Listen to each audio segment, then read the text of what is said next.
Hey yo, what's up guys? Welcome back ulit sa aking channel. So for today's video, nag-time-lapse na naman kita no. Halin kita sa Tantangan. Palakat naman kita karon sa Takurong City. So diri nga area lapit na ang poblasyon sang Tantangan. So umugali ni ang dalan no, palakat sa may poblasyon sang Tantangan. No, so kung makita naton damo nagaalagi nga mga tricycle, may mga motor, may mga salakyan man kita nga nakasumalang. May Center Island dagali na siya palakat sa Tantangan, sa poblasyon sang Tantangan.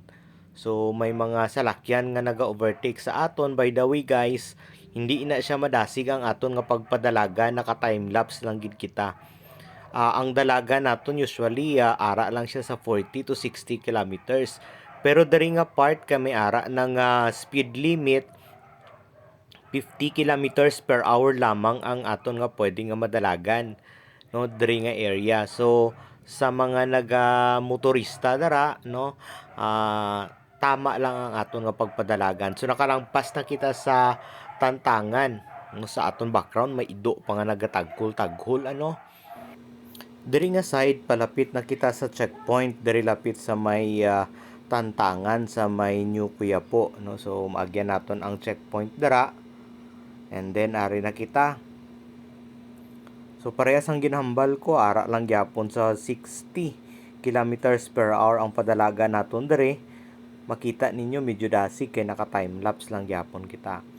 So diri nga part palapit na kita sa Magon. Medyo kurbada diri nga side. And then diri nga part is medyo taason nga area ni diri sang Magon banda. So amo ni ang aton nga rides no. Diri naman magpundo naman kita sa gilid para i-check naman ang aton nga camera.